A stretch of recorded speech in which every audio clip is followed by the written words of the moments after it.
नमस्कार. गोवा दूरदर्शन प्रस्तुत आजच्या या खास अभिनंदन या कार्यक्रमामध्ये मी सौ श्रुती सागर हजारे आपल्या सर्व दर्शकांचं हार्दिक स्वागत करते. गोवा ही खरं तर कलाकारांची खाण आहे असं म्हटलं तर काही वावगं ठरणार नाही.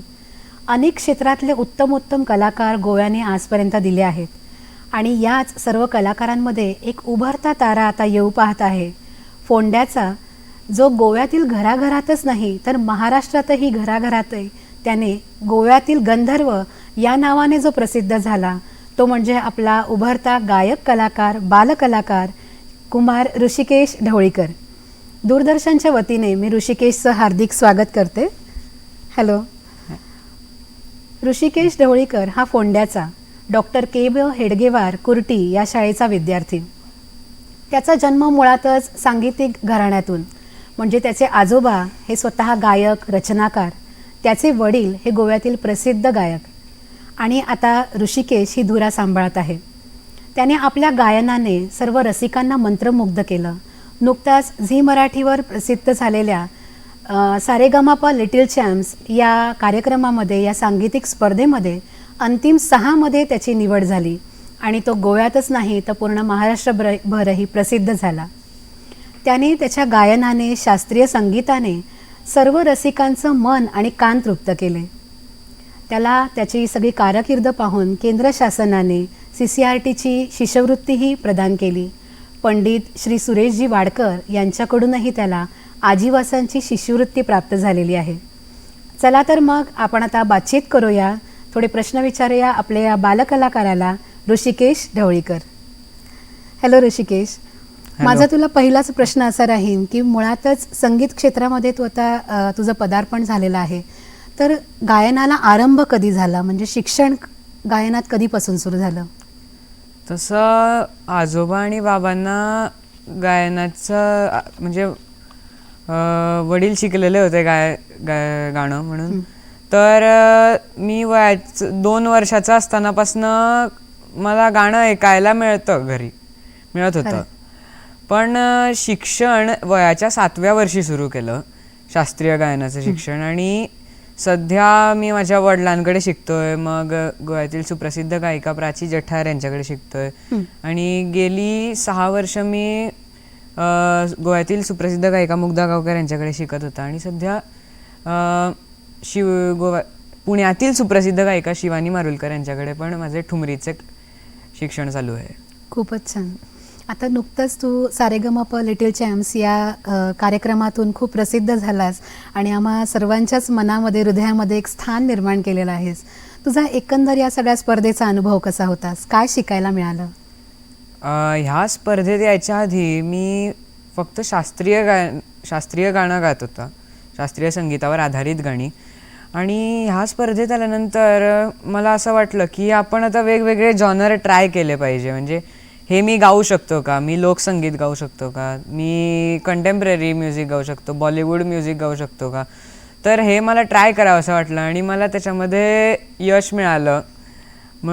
आणि मग हे गाणं सोडून पण आपल्या बॉडी लँग्वेजवरती कसं काम करावं, मग रिॲक्ट कसं करावं, मग बोलायचं वगैरे असतं, तर हे सुद्धा मला सारेगमपमध्ये शिकायला मिळालं. म्हणजे थोडक्यात सादरीकरण पण महत्त्वाचं आहे आणि त्यातले बारकावे तुला कंगोरे इथे शिकायला मिळाले. होय, खूपच छान. आणि असाच एक कलाकार पुढे घडत असतो जेव्हा आपल्या पुढे ह्या स्पर्धा आणि आव्हानं येत असतात.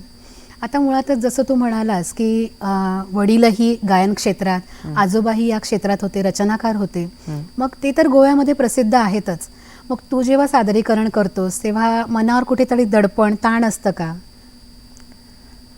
नाही, तसं ताण वगैरे काही नसतो. मी फुल कॉन्फिडंट असतो जेव्हा माझं सादरीकरण असतं तेव्हा. खूपच छान. आता या गायनासाठी म्हणजे तुझा विशेष जो जॉनर आहे तो शास्त्रीय संगीताचा, की जे संगीत ऐकून किंवा शास्त्रीय गाणी ऐकून आम्हा सर्वांच्याच हृदयामध्ये तू एक स्थान निर्माण केलेलं आहेस. तर या शास्त्रीय गायनासाठी अर्थातच सराव हा निश्चितच लागत असेल. तर मग या सरावासाठी तू किती वेळ देतोस दिवसातला? दिवसातले मी किमान एक 3-4 तास तर देतो गाण्याला. म्हणजे त्याच्यामधला काही वेळ रियाज, मग काही वेळ क्लास, म्हणजे बाबा शिकवतात, नंतर काही वेळ श्रवण म्हणजे गाणं ऐकायचं बसून. दिग्गज कलाकारांचं. खरं खरं. आता हा रियाज करत असताना किंवा तुझे सादरीकरण अनेक ठिकाणी चालू असतं, स्पर्धा चालू असतात, काही ठिकाणी तुला आमंत्रित केलं जातं, तर मग त्यासाठी गाण्यासाठी सर्वात महत्त्वाची गोष्ट आहे आपला गळा. तर तो व्यवस्थित ठेवण्यासाठी तू काही विशेष काळजी घेतोस का? सध्या माझा आवाज फुटायच्या स्थितीमध्ये आहे आणि त्याच्यासाठी म्हणजे आवाजावरती जास्ती ताण नाही द्यायचा, म्हणजे अति पण रियाज नाही करायचा, म्हणजे एक नियमित रियाज करायचा, नियमित वेळ रियाज करायचा आणि त्याच्यापेक्षा जास्ती करायचा नाही. मग जर आवाज बरा नसेल तर गरम पाणी प्यायचं, मग कंठसुधारक वटी वगैरे असते ते घ्यायचं सगळं. बंधनं येत असतील ना, आईस्क्रीम खायला मिळत नसेल? असं काही नाही. चांगलं आहे. आणि आता हे गाणं म्हणत असताना किंवा त्याचा रियाज चालू असताना तुझ्या वेगळ्या काही आवडीनिवडी आहेत का, की याच्यात तर तुझी आवड आहेच निश्चितच, आणखी काही वेगळं तुला आवडतं? मला ॲस्ट्रॉनॉमीमध्ये खूप आवड आहे. म्हणजे लॉकडाऊनच्या वेळेला मी असंच, कारण सगळं बाहेर वगैरे जायला काय मिळत नव्हतं, म्हणून घरी बसून मी तसले ॲस्ट्रॉनॉमीचे व्हिडिओज बघायचो. मग ते काय काय असतं, कसे कंपोनेंट्स असतात, रॉकेट कसं करतात, मग सॅटेलाईट काय कम्युनिकेशन वगैरे कसं करतात ते, मग कसे इन्फॉर्मेशन पाठवतात, ते इन्फॉर्मेशन पाठवायला किती वेळ लागतो, ह्या सगळ्या गोष्टी मी व्हिडिओजमधनं शिकलो. खरं, खूप छान आणि इंटरेस्टिंग आवड आहे तुझी. होय.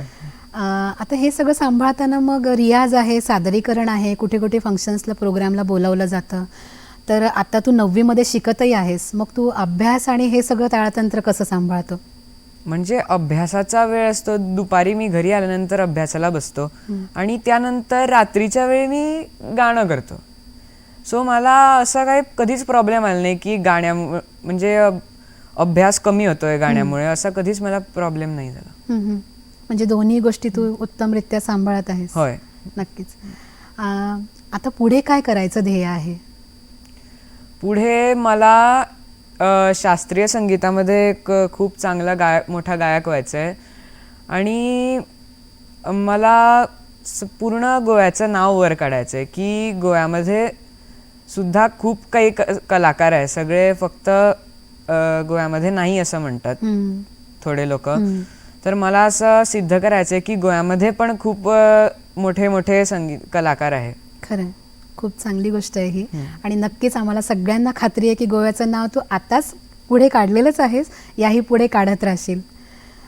याच्याचबरोबर मला असं एक तुला विचारायचं वाटतं की या क्षेत्रामध्ये तुझे आदर्श कोण आहेत किंवा कुठल्या गायकाचं तुला गाणं खूप आवडतं? मला जर बघितलं तसं तर शास्त्रीय संगीतामध्ये मला पंडित राजन साजन मिश्रा व वडिलांच्या गुरु डॉक्टर अलकादेव मारुलकर यांचं शास्त्रीय गायन खूप आवडतं. आणि सुगम संगीतामध्ये बघितलं तर सुरेश वाडकर आणि पंडित अजित कडकडे. खूप छान. या स्पर्धेच्या निमित्ताने तुला अनेक दिग्गज कलाकारांबरोबर गायनाची संधीही मिळाली, तर त्यांच्याबरोबर सादरीकरण करताना अनुभव कसा होता? त्यांच्याबरोबर मग ते आधी गाण्याचं डिस्ट्रीब्युशन, म्हणजे ते की काय गाणार, मग मी काय गाणार, हे ठरवताना म्हणजे एवढ्या दिग्गज कलाकाराबरोबर गायला मिळतंय, म्हणजेच मला खूप आनंद झाला. आणि मग जरासं नर्वसनेस की काय होईल ना चांगलं, म्हणजे तसं काहीतरी एक होतं. पण नंतर जेव्हा परफॉर्मन्सच्या वेळेला तेव्हा मात्र काहीच नर्वसनेस नव्हता आणि पूर्ण कॉन्फिडन्सने सादर केलं मी. छान, खूपच छान. आता या निमित्ताने तुला अनेकांची दाद मिळाली असेल, गोव्यात, गोव्याबाहेर आणि आता ह्या स्पर्धेच्या निमित्ताने. तर प्रत्येक गायकाला रसिकांकडनं दाद मिळतच असते, पण एखादी स्मरणात राहिलेली दाद की जी तू कधीही विसरू शकणार नाही, अशी एखादी असेल, किस्सा असेल तर सांग. सारेगमपा? हो हो. हां, तर सारेगमपामध्ये मला एकदा म्हणजे 3ही जजेसकडनं स्टँडिंग ओवेशन मिळालेला होता. नंतर सुरेशजींनी मला एकदा त्यांची स्कॉलरशिप अनाऊन्स केलेली आणि सलीलदादा वैशालीताईने सांगितलेलं की माझा गळा मोटर पंपसारखा चालतो म्हणून. अच्छा. आणि सलीलदादांनी सांगितलं की मला सुरांचं वरदान आहे. ह्या माझ्या काही एकदम मेमोरेबल कमेंट्स होत्या त्यांचे. खरं. जेव्हा पंडित सुरेशजी वाडकर यांच्याकडून तुला आजीवन शिष्यवृत्ती आजीवासन शिष्यवृत्ती जाहीर झाली तेव्हा काय वाटलं? मला तर असं वाटलं पण नव्हतं की सुरेशजी मला स्कॉलरशिप देणार म्हणून, पण त्यानंतर मला खूप आनंद झाला आणि सुरेशजींसारख्या दिग्गज कलाकाराकडे शिकायला मिळेल म्हणून मी खूपच एक्सायटेड आहे. खरं आम्हाला आता या निमित्ताने तू मुलाखतीच्या निमित्ताने स्टुडिओत आला आहेस तर आम्हाला तुझ्या सुरेल आवाजातनं एखादं संगीत किंवा एखादं गायन सादरीकरण ऐकायला खूप आवडेल, तर मी तुला विनंती करते एखादं सादर करावं.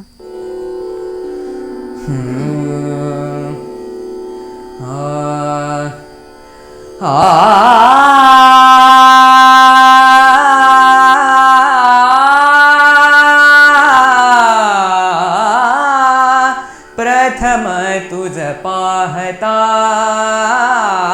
प्रथम तुझ पाहता जीव वेडावला, जीव वेडावला उचलुनी घेतले, उचलुनी घेतले निजरथी मी तुला. प्रथम तुझ पाहता, प्रथम तुझ पाहता जाग धुंदीतुनी मजसी ये जे धवा, जाग धुंदीतुनी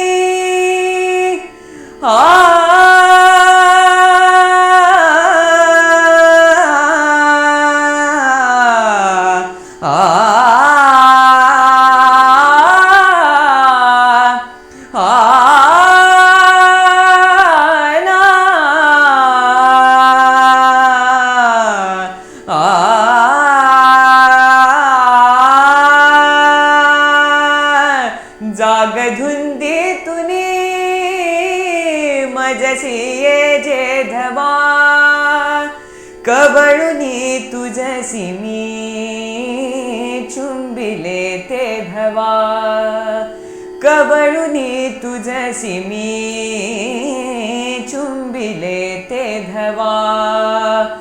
धावता रथपथी, धावता रथपथी पळभरी थांबला. प्रथम तुझ पाहता, प्रथम तुझ पाहता, तुझ पाहता, तुझ पाहता.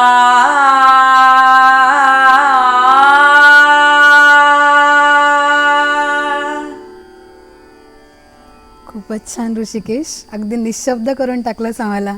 मला खात्री आहे आमचे सगळे दर्शकही हे तुझं सादरीकरण पाहून निशब्द झाले असतील. आणि या निमित्ताने तू आमच्या स्टुडिओमध्ये आलास आणि आज आमच्या दर्शकांना तुझ्याशी गप्पा मारता आल्या किंवा तुझी ही सगळी सांगीतिक वाटचाल पाहता आली, तर स्टुडिओमध्ये आल्याबद्दल मी तुझे अनेक अनेक आभार मानते. आणि मी विशेष आभार मानेन ऋषिकेशच्या आईवडिलांचे. आणि गोव्यातील सर्वच जनतेला मी इथे आवाहन करू इच्छिते की एखादा कलाकार उभं राहतो किंवा पुढे जातो, सरसावतो, त्याच्या मागे त्यांच्या आईवडिलांचाही तितकाच हातभार असतो, तितकंच त्यांचं योगदान असतं. आज ऋषिकेशची वाटचाल ही पुढे जात गेली ही त्याच्या आजोबांच्या, आईवडिलांच्या सहकार्यामुळे, सपोर्टमुळे. तसंच आपल्या मुलांमधील हे कलागुण तुम्हीही ओळखा आणि त्यांच्या पाठीमागे असेच खंबीरपणे राहा, असं मी या मुलाखतीच्या निमित्ताने सर्व पालकांना आवाहन करीन. धन्यवाद ऋषिकेश. धन्यवाद.